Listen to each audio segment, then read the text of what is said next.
All right, so quick background. Darren was at our first ever event as a guest speaker.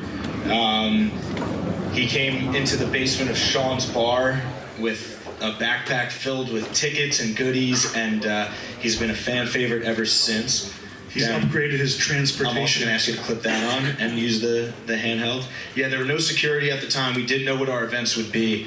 And now I have a nuclear football, right? Yeah, so we didn't know what the event would be, and he brought more value than we did in that backpack, and he's returned to other events in the past and always a crowd favorite. So we are happy to have him back, Mr. Darren Rovell. Thank you. It's good to be here. All right, Darren. I'm going to let Chris lead. Look at these well-prepared note cards. Thank you. I did them on the way in. Sitting in traffic. One thing, to go back to the first event that Darren was at, you actually, if you remember this, you had broke a story there, and the lawyer for the auction, or for the was there. Yes. He was another speaker, which was Jeffrey Lichtman, yeah. And you guys both spoke, and you broke the story together. It was about the Tom Brady football that sold at auction. Leland's, and then Brady then came back. It was his last football, right? And then the guy who won it said, "Oh my God, now he's coming back. It's not the last football." Right. So that was on Tampa, and he re-signed another year with Tampa. Decided to come back. Yeah, I think it was his last Patriots football, and then he came out of retirement. So whoever bought the football said, "This isn't his last touchdown." And you broke that story with the attorney at our event. It just randomly. So in the basement of that bar that was like a submarine. Yeah, exactly. So we've come a long way since. It felt like it was the hunt for the Red October. Exactly, that's exactly what it was. So we've come a long way since then. We're obviously in this venue, which is awesome. But why don't you just give everybody an update as what you're up to today, other than collecting the craziest things out there? I am the founder of Cllct, Cllct. We leave the vowels off because that's the cool thing to do these days. I would like to think we're the journalism of record for the hobby.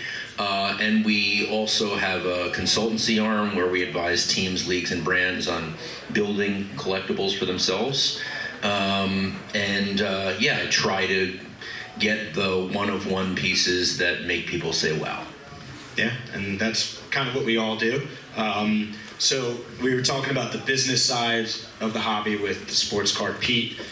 Big news over the summer, speaking of big business and big money. And one-of-one. And one-of-one things is a card that sold in August, I believe it was, end of August, a basketball card that sold for $13 million. Does everybody in this room know about this card? And it's all over. It still is all over CNBC and let's stay on the business side, especially as a reporter. If I want to hear your opinions on how do we break that down? I mean, my thought. I'm not really a card guy, but my job is not to dismiss people who are card people. I just looked at it as the breakdown. Okay, it's Michael Jordan's signature. It's not in the top 20% of Michael Jordan's signatures. In fact, if you look at the card, he signed over a piece that he shouldn't have signed over. He missed the space. And the Kobe Bryant signature is probably not in the top 20% of Kobe Bryant signatures. You take the signatures together, and some people say, oh, you shouldn't do this. But you take the signatures together, it's about $3,000. The two pieces of the logo man, we don't know what jerseys they're from. It's guaranteed by Upper Deck. Upper Deck during that time had some problems. So, potentially, let's give them the benefit of the doubt. It was from some game that Kobe played and some game that Michael played, and their autographs, and it sold for $13 million. The one thing that I did not like is that it was all about the money. I want things in this business to be a wow because it's a wow. Because it's a holy hell, that's an unbelievable piece. That April 17th, 1951 dinner program, God, Mickey is his debut and he has to go to a dinner? What the hell? That's a great piece. That's a wow. The wow should never be about the money. I'm fine with people outside the collecting space saying, wow, the Babe Ruth cold shot jersey, $23 million. That's what makes me go wow. But I don't think anyone inside our space should say wow because of the dollars. They should always first say wow because of the piece that it is. Yeah, we love that. And then I also didn't get, and I'm still trying to find out, by the way, we've offered to have Kevin O'Leary on, why it's an index. I mean, I worked at CNBC for 6 years. An index is something from the outside that gives you, like, where you're combining a group of things, not normally things that you all own, right? There's an indicator. How is it an index? Can we just back up real quick? If you guys don't know the index he's talking about, it's called the Wondershine, or Yeah, Kevin O'Leary, Mr. Wonderful, and Shine getting together for what they have so far aggregated, I think, $77 million worth of cards. I don't know if the plans are for them to fractionalize it. I don't know. But I just wish that they would clearly speak about what they're doing to collectors. I've offered that forum to them, and they have not, they're willing to go on news broadcasts that allow them to just, why are you here today? And I want to challenge them as, not that there's something wrong with it, but just as a collector and as a memorabilia journalist, let me ask you the questions. You just started this. Do you care that people know exactly what you're doing? Yeah, so the card, just real quick, it's signed by both Kobe Bryant and Michael Jordan, and the card company also put the logo from the NBA jersey of each player into the card. It's the only one that exists. It's one of one. And Mr. Wonderful, Kevin O'Leary, and his group purchased it for $13 million, set the hobby on fire, and now they've created this index to keep track of the hobby, and it's got mixed reactions within the hobby. And then some people say, oh, it's because Michael Jordan and Kobe Bryant touched the same card. And I'm like, is there more? Were they together? Probably not. That's why, part of the story too. They touch the same card, and it's an on-card auto, which is a big deal versus obviously sticker autos. Yeah, so we talk about it. It's great. More eyeballs on the hobby. $13 million, insane. More eyeballs on the hobby, more people getting involved. But is it scaring away, or is it taking away from the wow factor, which is why we're all here? We're collectors. Is Mr. Wonderful, I don't know if he's a collector, I've never met him, maybe he's a good guy, maybe he's not, but is he scaring away or pricing out real collectors like the people in this room or the people downstairs? Not pricing out, but definitely sucking away some of the energy that's available out there. And I think that one of the problems with the industry is the money. I have an 11-year-old boy who, we are part of a degenerate economy now. Everything is gambling. So if he's not, ripping packs, digital packs, he's ripping other packs. And by the way, he's standing at the garbage can. And if he only gets base cards, he will throw them out. Right? even if it's his favorite player. No, even if it's his favorite player, absolutely. It's not the best of his favorite player. He's looking for gold foil, God damn it. And if he doesn't get it, it's out. He's throwing it. So that's what we're living in. And I think the thing I am most scared about the hobby is that we are so connected to money. In the 80s, we were connected to money. We learned business through going to the Holiday Inns in Plainview and what have you. But it wasn't all about the money. I believe today is almost all about the money. And that's what scares me, that they are the top of that, as an example. Yeah, we always say collect what you love. Who cares what it's worth? It's fun when it goes up, but collect what you love. I know you got a orange box full of goodies in there, but it's all stuff that you love. If it's a gun case, which isn't too smart when you're going through an airport security. But in there is what you love, whether it's worth $20,000 or $500, but the value doesn't matter. It's something you love. Did you ever throw a card out when you were an 11-year-old kid? Yes, I threw out the first time I knew that business wasn't innocent was a 1983 Columbus Clippers Don Mattingly minor league card that came as a single, which I thought was a little strange because I thought that minor league came as sets. And I spent about $30 on it in 1988. Turned out to be fake, and it was my first time realizing that the world is not all good. So I did throw that out.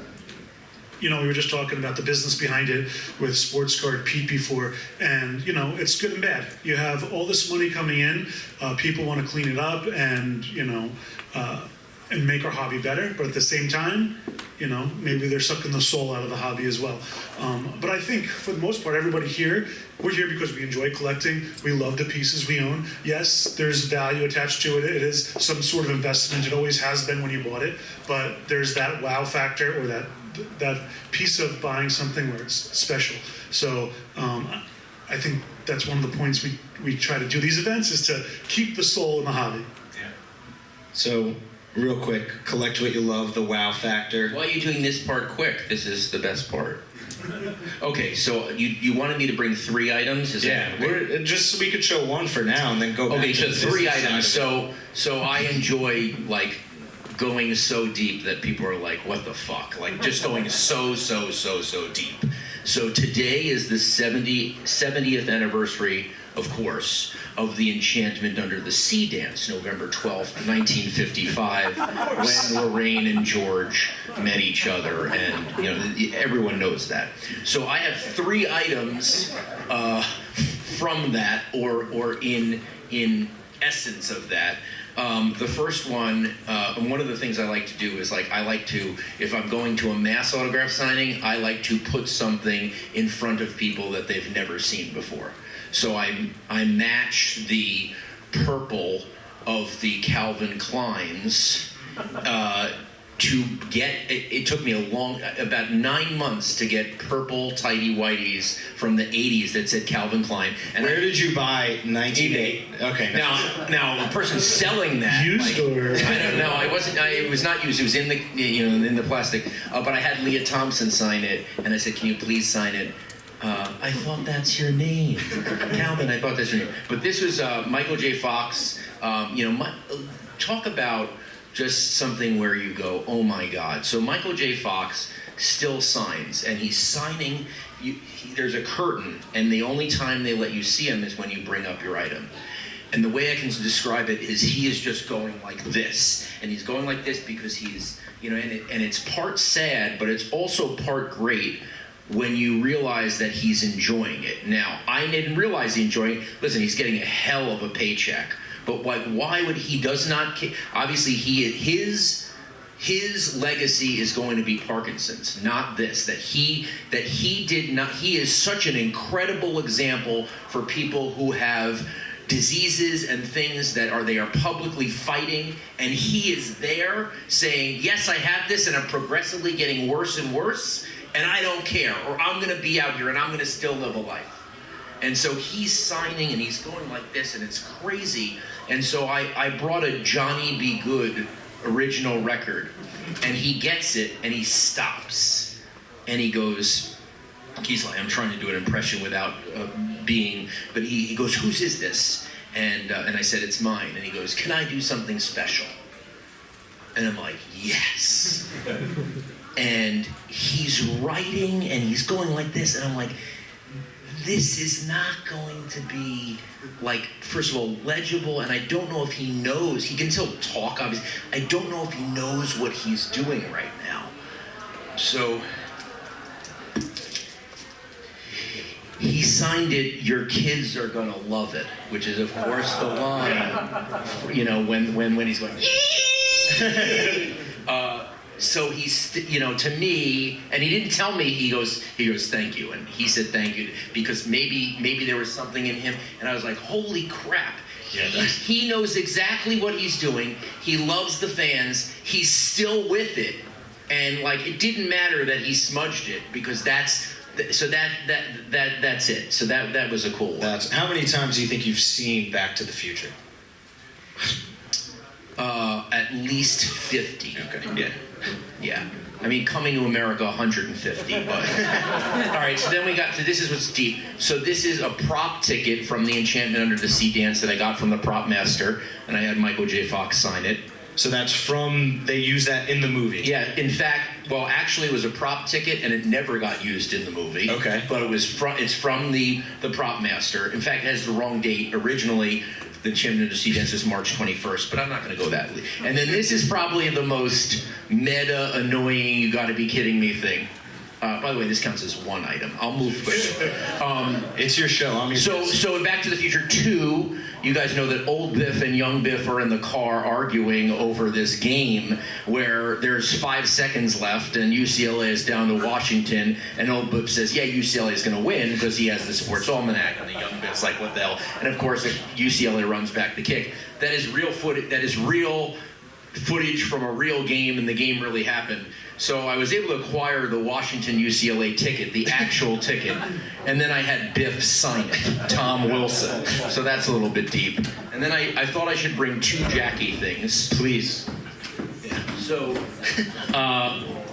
Jackie and Martin Luther King had a unique relationship. In the 50s, Jackie and Martin Luther King, Jackie helped raise money for Martin Luther King.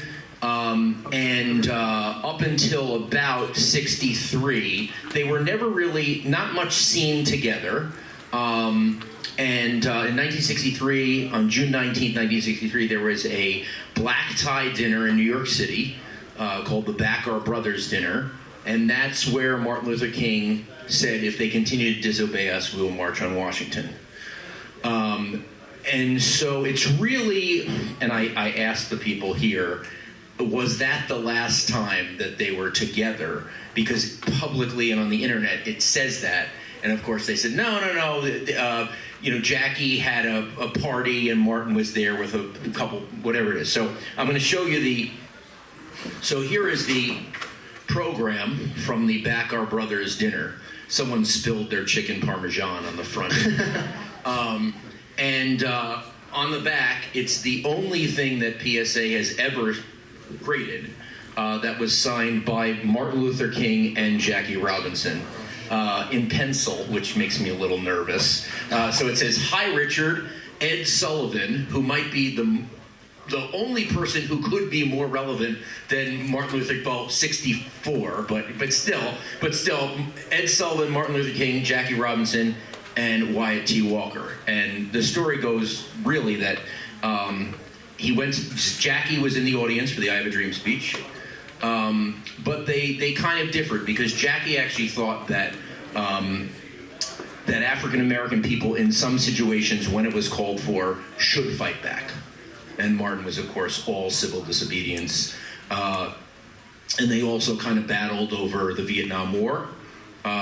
Jackie thought they should fight, and he thought that Martin Luther King's civil disobedience was an affront to the soldiers, an offensive to people who were risking their lives. So that's kind of the differences. And then the other one I have here is the auction house said it's an amazing Jackie Robinson signature. Now, a lot of the checks say Jack Robinson, so this is a Jackie. So they made a big deal about it. I thought it was a bigger deal because it's a rent check. So Jackie and Rachel lived on the second floor of an apartment in Brooklyn when he broke the color barrier. The story goes, and it could be a tall tale, but it was told by the landlord. They did not want a black man living in that area. It was Italian, it was Jewish, but they did not want black people living in that area. And he said, "I'm going to be playing for the Brooklyn Dodgers." And Christopher Palin, who was the landlord, said, "Come on."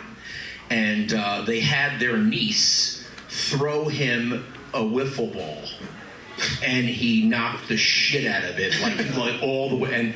And they said, "Well, I guess you are playing for the Dodgers. You know, he's good now." Yeah. So this is a rent check for $90 from September 5th, 1948, from Jackie. And it's a cool little awesome story. We'll show this around. I'm gonna go get a piece from, or Chris is gonna grab it. While he's grabbing that, I don't know. You got so much stuff in there, buddy. What else you got kicking around? But this is real quick. I don't want to overlook this. So 48, Jackie breaks in 47, 49, he wins the MVP. Now I know how deep you like to dig into this stuff. Have you visited the building? I have. It is a historical marker. That's awesome. It had on the second floor, on the front, there's the gold plaque that said Jackie Robinson lived here. That's super cool. From 47 to 49, yeah. Very cool.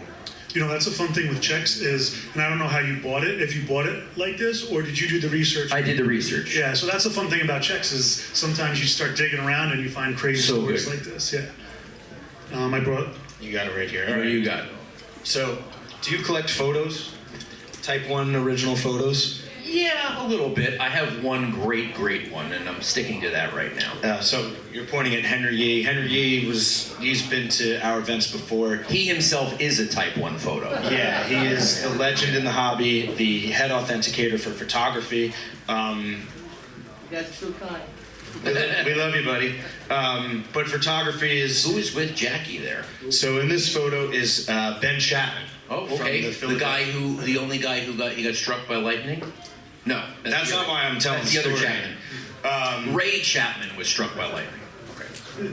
So Chapman of the Philadelphia Phillies. This photo was taken about a month after Jackie broke into the league, and Chapman was a jerk. He treated Jackie very poorly. He instructed his whole team, the Phillies, yes. I'm aware of to trash talk Jackie and just make him feel uncomfortable and unwanted. And it became such a big thing that Commissioner Happy Chandler stepped in and said, "Hey, like, you need to chill out. This is not right, obviously." And he made the two of them pose for this picture. Oh my God! He yeah, that's forced great. them to stand there next to each other. He looks like he's not happy. Yeah, and Jackie, though, obviously Jackie played it cool, and he was a model.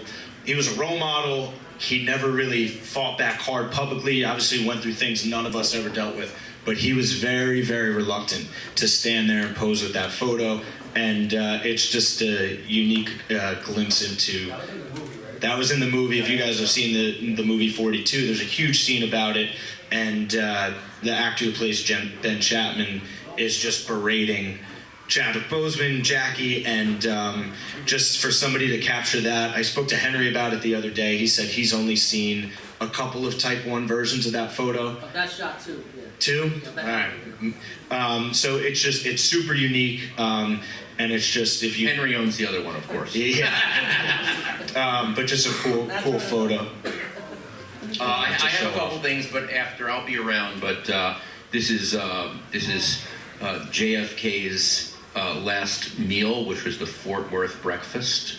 So this is about a story. So it's obviously they kept all the dinner tickets for the dinner that didn't happen, but the Fort Worth breakfast. The only thing that happened is Jackie walked in late, and everyone said, and then JFK said, "I guess you like her more than me." But this is one of two known, and I think it has like a potato stain or something like that on the Chicken parm stains, potato stains, we got it all. Yeah, exactly. So the wow factor of Darren's collection is always fun to talk about. And I might add the mantle 51 by the end. we can definitely have that conversation. Yeah, Okay. We'll have a little caucus over there. It's going to be hard to let go of that one, though. You did have a cool piece I saw you showing someone before. Do you have it on you? Which one? The paper money? The currency? Oh, yeah. Which one? The So one that it's- was found. Okay, so yeah, so this is all about a story. So this is a 1899 silver certificate. It's pretty beautiful. You can get them on eBay for $200. This one was sewed into the pocket of a third-class passenger who died in the Titanic. So he was in the water for 5 days. They recovered his body, and when they took his body out, they noticed that he had things sewed in his pocket. So they did bury him at sea, but they did send back to his family all the effects in his pocket. And so, this I'm gonna talk about how much I paid for this, because I think this is the thing. When you guys collect cards, you always have comfort in the comps. When was the last time it sold? A lot of people do, and that's what makes it comfortable. It's always liquid. And I actually like when it's not. I like the challenge of this has never been seen before. But there's two things I do. So I create the value by going to PCGS before I win the item. And I say, I have this. Here is the letter from the White Star Line. If you want to talk to the family who's had it for 112 years, you can. But I'm asking you, before I win this, would you be able to put a picture of the Titanic on it? So that's the label for PCGS. PCGS grades paper currency. So you reached out to them. Before. And once they said yes, I said, okay.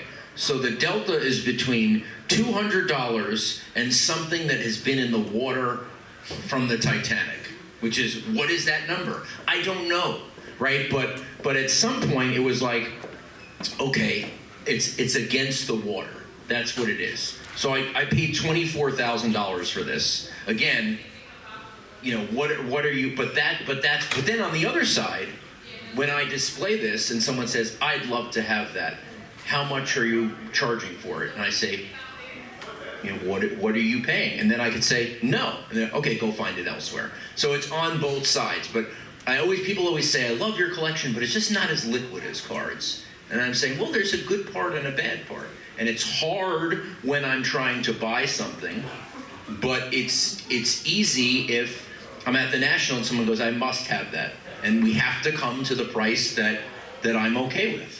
So anyway, that was just, I felt like that was maybe a little educational. So that's my one piece, and then my other piece of money is a piece of one of the D.B. Cooper bills that fell on the floor that was found by an 8-year-old in 1980. So the FBI kept some, they allowed him to keep some.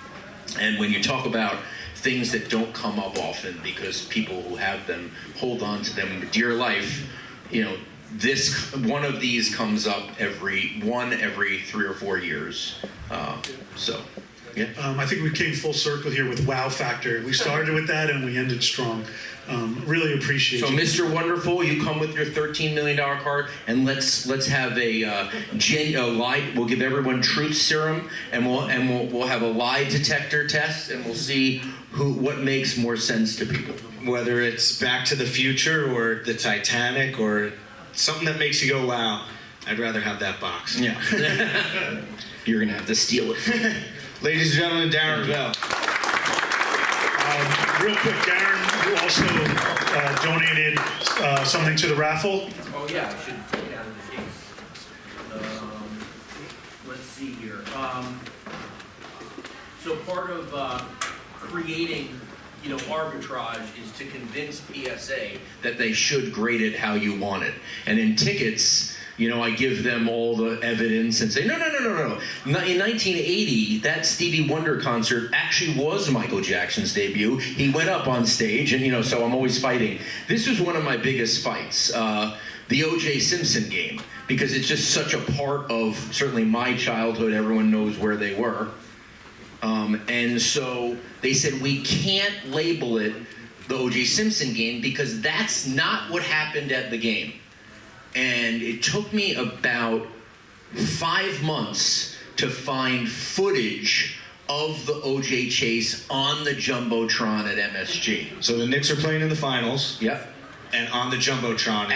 The whole halftime was Bob Costas explaining the whole thing. And it was the a crazy, Bronco is just going down. it was a crazy day. There were a bunch of other things that happened that day. I think Jack Nicklaus, it was his last Masters maybe, and this anyway. So it says O.J. Chase shown on Jumbotron. So at least, you know, PSA felt good about it, but we got that. And there is one of these tickets that O.J. signed that I've been trying to pry out of the hands of someone. So well, if anybody can do it, it's you. You're kind enough to donate that to the raffle, so you guys will have a chance to win this tonight. Let's give it up for Darren one more time. Thanks again, Darren. you also get a Hertz rent-a-car.